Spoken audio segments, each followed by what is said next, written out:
Thank you very much. I'm Senator Graham from South Carolina, here with a bipartisan group of United States senators to make a clear statement in uncertain times. What Turkey did in Syria is unacceptable. Turkey's incursion into Syria hurts America's national security. It puts at risk our Kurdish allies who were there for us when nobody else was on the ground. And the Syrian Democratic Forces were the ground troops to destroy the caliphate. About 2,700 Americans, God bless them all, but the infantry for the assault on Raqqa and destroying the caliphate in Syria were the Syrian Democratic Forces, and we believe that Erdogan's decision to go into Syria puts our allies at risk. We believe that the rise of ISIS is imminent if this continues. We appreciate what the president did with sanctions against Turkey. We're here to add to it, to supplement what the president did, and let Turkey know there are three branches of government. I doubt if the court can do much, but Congress is going to speak with a very firm, singular voice that we will impose sanctions in the strongest measure possible against this Turkish outrage that will lead to the reemergence of ISIS, the destruction of an ally, the Kurds, and eventually benefit to Iran at the detriment of Israel. I will briefly go over what's in the bill, but I would like to make a statement that the House passed yesterday a resolution urging the president to change course inside of Syria, 354 to 60. I believe that same resolution, if brought to the floor of the United States Senate, would get over 80 votes, and I'm urging Senator McConnell and Senator Schumer to find a way to do that, because people are literally dying as we speak, and we want the president to be successful. Secretary Pompeo and Vice President Pence are meeting with Turkey as I speak. I called this morning to Jeffries, our envoy regarding Syria, to tell him that we would be here at 12:30 East Coast time and let Turkey know that the sanctions by the administration are just the first step in what I think will be a crippling journey. And the way you end this is for Turkey to withdraw to the areas before the invasion, for them to stop operations against our Kurdish allies, and to reset the table. And what we're doing here is we're sanctioning top Turkish officials beyond what the administration did, restricting visa access to the country, asking a deep dive into Erdogan's personal finances. We're issuing sanctions against the Turkish armed forces, and I find it outrageous that F-16s designed by the United States are being used to bomb a good ally. We're going to sanction the Halk Bank, which was involved in some very nefarious activity trying to get around Iranian sanctions. We're considering the purchase of the S-400, the Russian missile system, to be a significant event, mandating CATSA sanctions to be imposed within 30 days, prohibit U.S. military assistance, prohibit any U.S. person from purchasing sovereign debt from the government of Turkey. These are wide-ranging and hard-hitting, and I will turn it over to Senator Van Hollen with one last thought. The Turkish-U.S. relationship is worth salvaging. It cannot be salvaged until Erdogan changes course. They're a NATO ally, and I find it incredible that a NATO ally is going to be attacking the ground component most significantly responsible for the destruction of ISIS. So to the average American, what does this matter to you? I think it matters a lot that ISIS cannot reemerge. The caliphate's destroyed, but they're alive and well in terms of a ground component, 15 to 20,000 fighters. And without the Kurds, they're going to come back. And if we abandon the Kurds, good luck to get anybody to help you in the future. Israel. The nightmare for Israel is for Iran to be the biggest winner of the vacuum we've created by withdrawing from Syria. If they come down and take the oil in Syria, they get richer, and Israel gets surrounded even more strongly than they are today by Iran. So at the end of the day, this is about Israel, it's about ISIS, it is about Iran, and aligning with Assad is not a good outcome for the United States. If the Kurds are forced to align with Assad, they're aligning with Iran. And I cannot think of a worse outcome for U.S. national security interest to abandon the Kurdish forces who helped us, force them into the arms of the Iranians at the expense of American national security and prestige, and to ensure the rise of ISIS. Our Kurdish friends cannot do it all. And for a few hundred troops, we can fix this problem. We need to reset, get Turkey to stand down. These sanctions, I think, will receive a large bipartisan vote, and they're going to stay in place until Turkey changes its behavior. Senator Van Hollen. Thank you, Senator Graham. Let me start by saying that Maryland and the country have lost an incredible leader and hero with the passing of Elijah Cummings. He was a good friend. He was one of Maryland's favorite sons, and to my mind, he was a hero for our times, and we're going to miss his sense of dignity and his sense of principle. And it is that sense of principle and standing up for America and our values around the world that brings us here today. And I think it's not a surprise to anybody that Senator Graham and I don't agree on lots of things. Could you say that again? We don't agree on a lot of things, but we do agree. We do agree this is a precarious moment for our country and our role in the world. And when we first learned of the President's decision and Turkey's response, we both had the same reaction. First, to call upon the President to do everything in his power to undo the damage that's been caused, but also that we in this Congress have a bipartisan responsibility to stand up for America's role in the world. And I'm very pleased that we're joined here today by a bipartisan group of senators, Senator Shaheen, Senators Blumenthal, and Senators Blackburn, and others who are joining us in this effort. We agree that we need swift and bipartisan action to repair the damage caused by the decision to allow Turkey to attack our chief partner in the fight against ISIS terrorists, and to make sure that we stop the revival of ISIS.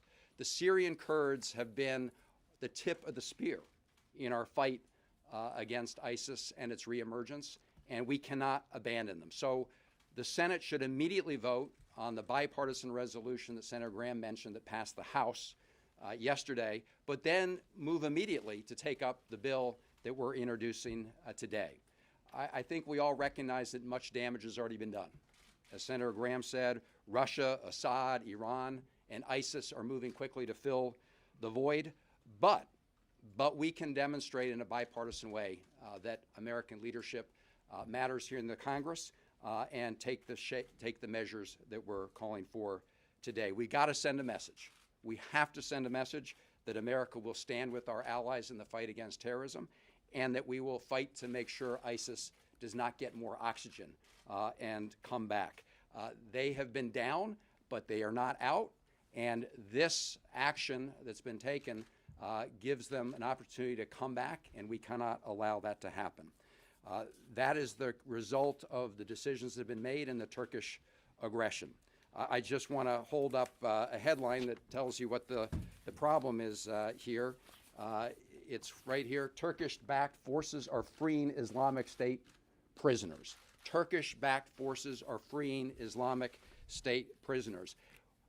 We can't expect the Syrian Kurds to be detaining ISIS prisoners and fighting for their lives, fighting against ISIS when they're fighting for their lives in Turkey. So we're doing the one thing in our power here in the United States Congress to stop the slaughter of Syrian Kurds. And by the way, this is ethnic cleansing going on. The Turkish proxies that are engaged in this fight include a lot of al-Nusra elements. They've got al-Qaeda DNA. They are intent on wiping out the Syrian Kurds. And we're doing everything within our power to stop the resurgence of ISIS. Senator Graham mentioned what the bill would do. He went through the items in the bill. What I want to stress is that it's in Turkey's power to avoid these sanctions. Amen. We wish we were not here imposing these sanctions. And these sanctions would be lifted immediately if Turkey stops killing our Syrian Kurdish allies, if Turkey stops enabling the rise of ISIS, and if Turkey moves itself and its proxy forces back to where they were before this invasion. In fact, if Turkey took those actions now, these sanctions would not go into place.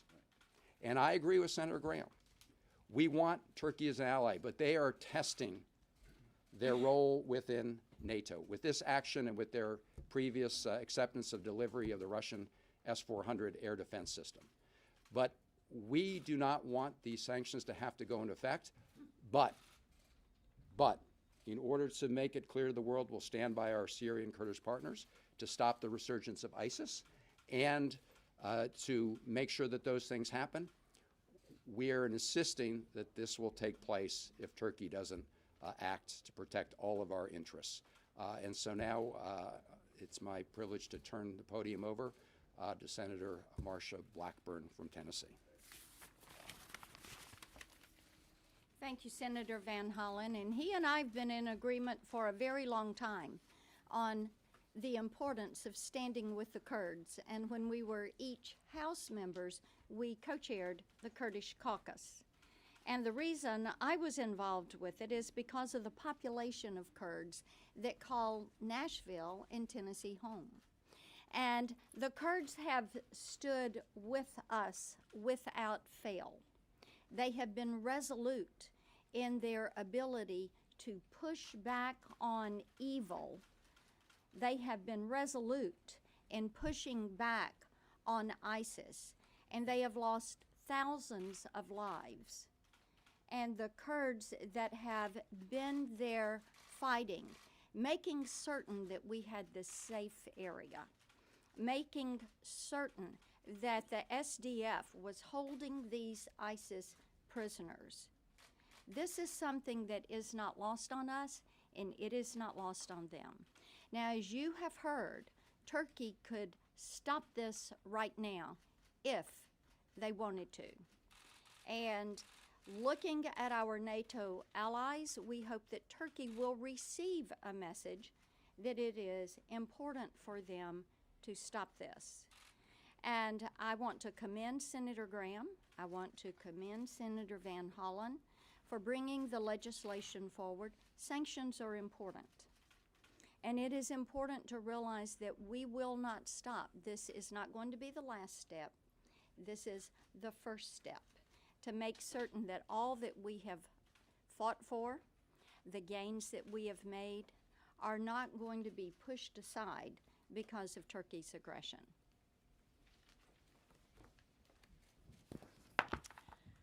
Good afternoon.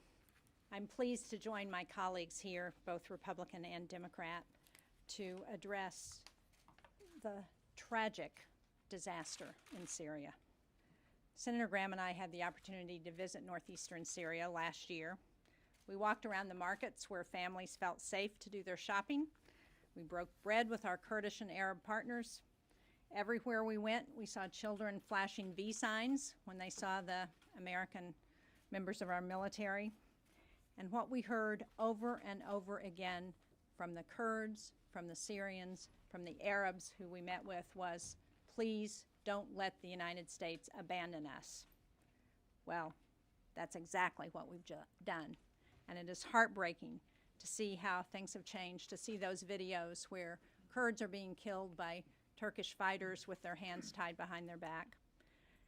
We have seen the worst case scenario in the region that many of us standing here have long feared, and make no mistake, the seeds of where we are today began when the administration withheld the stabilization dollars for northeast Syria, and when in December of 2018, President Trump announced that he was going to withdraw troops from Syria.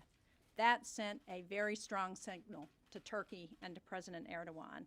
And now in just 1 week, we have undone 5 years of hard-fought stability in northeastern Syria. And President Erdogan needs to hear an unequivocal message of opposition to this incursion. That's what these sanctions hopefully will help send a message. We can't undo the damage that's already been done, but we can demonstrate to President Erdogan that it's not just President Trump who speaks for American foreign policy, it's also the Congress. And I want to especially thank Senators Graham and Van Hollen for their leadership. And also point out that I believe the president should withdraw his invitation to President Erdogan to come be his guest here. It is totally unacceptable when people are being killed because of Turkey's actions and because of this president's decision that we are extending hospitality and niceties to President Erdogan in the White House of the United States of America. So I believe that state visit needs to be canceled, and it needs to be canceled immediately. With that, let me turn it over to Senator Blumenthal. Thanks. My thanks to Senator Graham and Senator Van Hollen, and just for the people of South Carolina. I do disagree a lot with Senator Graham, but I think. I agree with a lot. But let me just emphasize a really important point here. Having sat through this morning a classified, top-secret briefing from the Secretary of Defense and the Chairman of the Joint Chiefs of Staff, my feeling was horror and shame. To the people of the United States, you should feel horror and shame and deep disappointment in the abdication of leadership and our values by your leaders. President Trump has abdicated leadership. The Congress must act. The Congress must act to stop ISIS from resurging, which is happening right now, unfolding in real time, right before our eyes, making a potential mockery of the lives lost, the bloodshed, the sacrifices made by our men and women in uniform and partners who have fought with them and lost lives with them. And there is nothing more basic to a great nation than its word. When its promises are broken, its credibility is lost as a partner and an ally and as an adversary. And Americans should feel horror, shame, and deep disappointment that that lasting damage is being done to America's credibility. The windfall here is to Iran and Russia. Again, to Vladimir Putin. Why always is Putin the winner? This kind of shredding of American credibility will do lasting damage. We may not be able to unscramble the egg, but we can undo at least some of the damage, and that will be the result of strong, stiff sanctions imposed swiftly in this act. This measure gut punches Turkey where it hurts. And that is what is necessary to get Erdogan's attention, to force him to roll back this foolhardy and tyrannical step. The American people deserve to hear what we heard today behind closed doors, and I said as much in that hearing.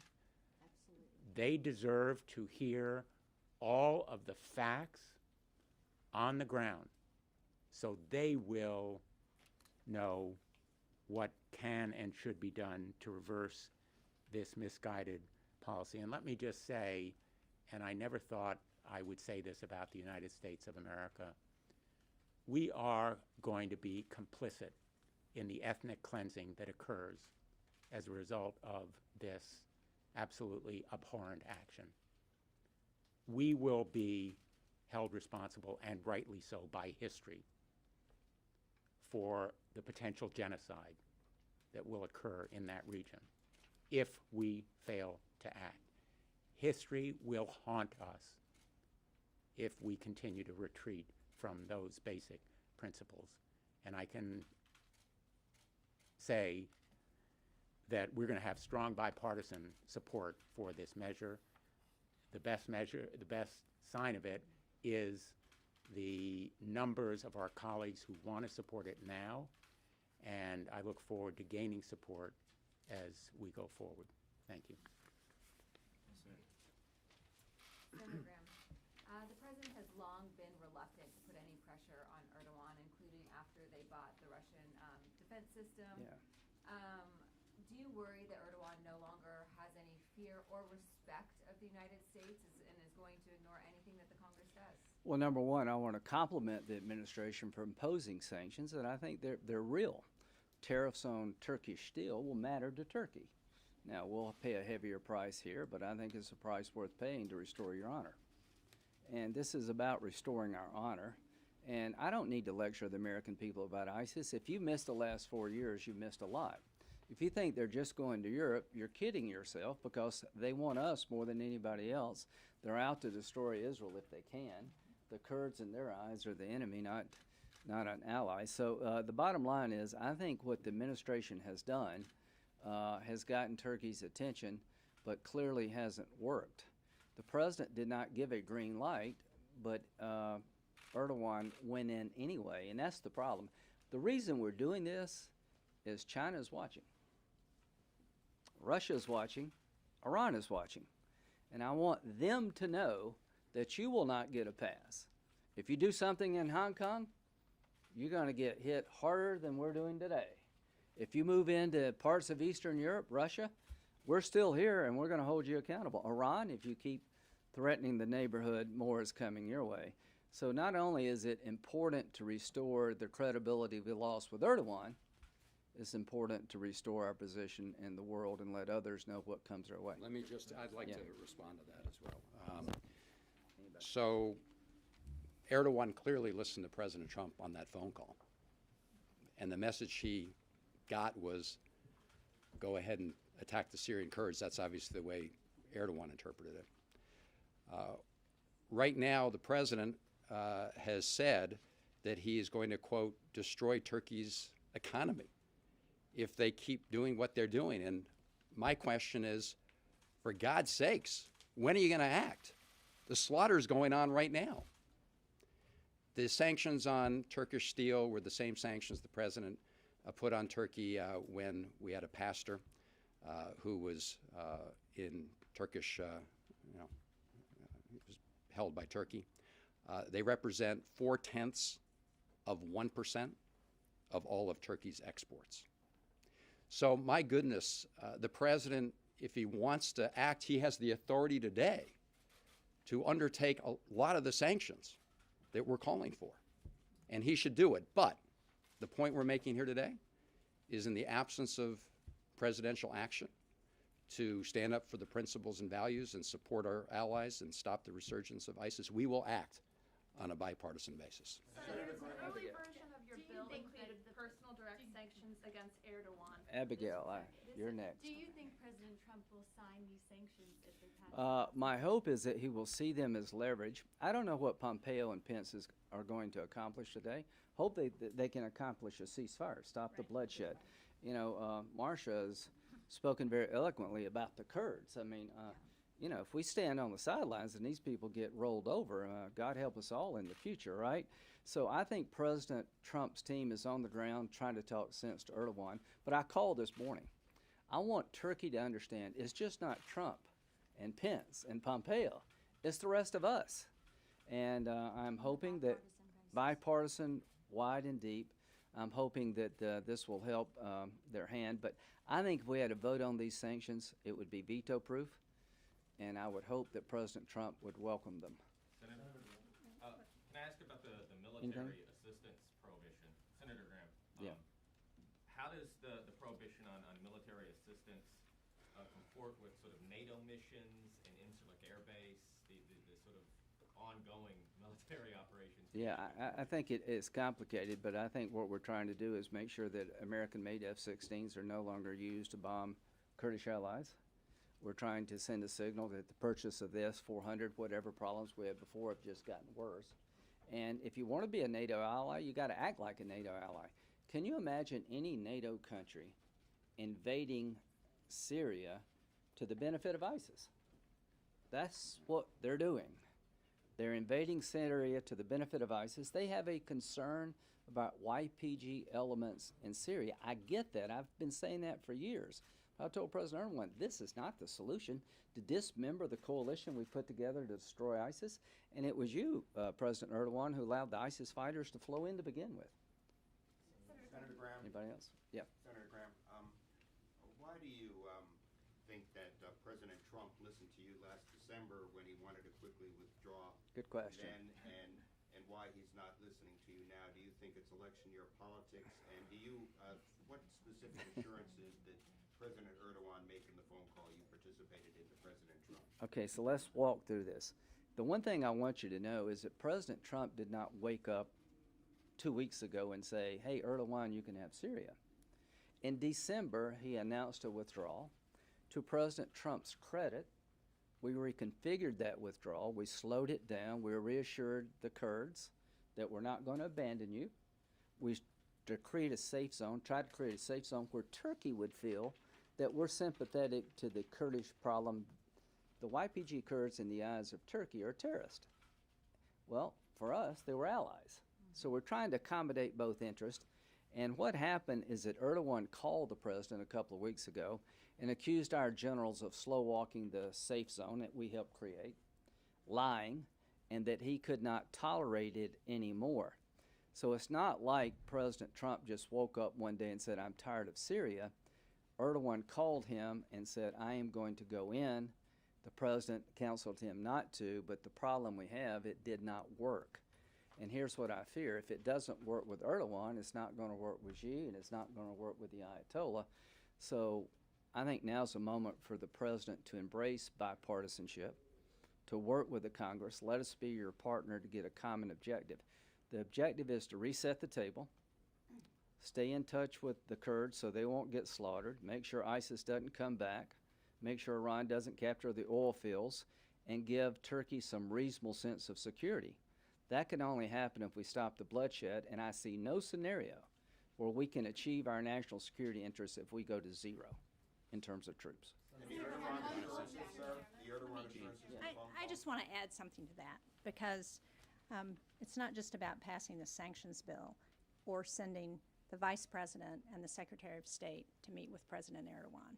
President Trump needs to send a very strong signal to President Erdogan that he himself does not approve of what's going on in Syria. That's why I say, rescind your invitation to President Erdogan. Let him know that you don't approve of what he's doing, and we're not going to be nice to him until he changes his behavior.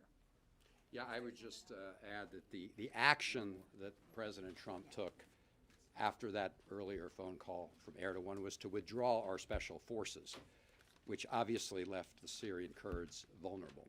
We are now doing our best to salvage a very difficult situation. I want to stress that the president has the authority today to do a lot more than the pinprick steel measure that he undertook. He could do a lot in this bill today, but what we are saying is that we're moving one way or another on a bipartisan basis to stand up for American values, to do what's right by our allies, and to stop the resurgence of ISIS. We got one more question. I've got to go. Lisa from PBS. I want to understand what you're saying here as far as, I understand sanctions, but do you think it's even possible for the president to return American troops now in a way that creates a safe zone? That's question one. And question two, speaking about America and global leadership and how this president is seen, he has just announced since we've been here that he is going to hold the G7 summit at his resort in Florida. Do you think that affects how he's seen as a leader and what his interests are? Well, I think it'd be a nice trip. I hope to go down there myself. So I'm not here, my differences with the presidents are real. Nobody asked me, is Obama unfit for office if he withdraws from Iraq? So it's not about personality. It's about policy. So here's what I hope will happen. I hope that President Trump will seize the opportunity to work with us for the greater good. I hope he'll listen to his generals. He made a remark about me, I want to be there 1,000 years. No, I want to be there long enough until we're safe. If it were up to me, the lion would be laying down with the lamb. I have been in war zones. I've spent 33 years in the military, and I've had some friends killed. So this is no casual thing for me. I don't love war. What I crave is security. for my country and my allies. Mr. President, if you don't understand that ISIS is coming back, you're missing a lot of good advice. If you don't understand these bastards would kill us all if they could, you're not listening to what they're saying. And if you abandon these Kurds, it would be a stain on your presidency and our honor. And how do you fix this? You lead. You tell Erdogan, I am speaking for a nation now. I have the backing of the United States Congress. We will not tolerate this. We want a good relationship, but you're destroying it. And I have the backing of the United States Congress. I've got the backing of people who want to impeach me. And I got the backing of people who are going to defend me. And what I want to have happen here is for Erdogan to stand down before it's too late, get out of Syria, give us a chance to deal with your legitimate concerns. Do not abandon the Kurds, Mr. President. Some of our troops need to stay involved in the counter-ISIS fight because there's 15 to 20,000 ISIS fighters still on the loose inside of Syria. The day we leave will be when we can say we are safe. Every military leader, Mr. President, believes we need a few hundred of us to keep the ISIS fight going in a positive direction. 10,000, I think, Kurds were injured or killed. Every one of them that went down was one of us that didn't have to go down. This is a model that works, Mr. President. You had a very light footprint. We provided air power, and we destroyed the caliphate with 8 casualties in the last 4 years on the American side. God bless the 8. So what am I urging? Just listen to the commanders. Don't listen to Rand Paul. Don't listen to me.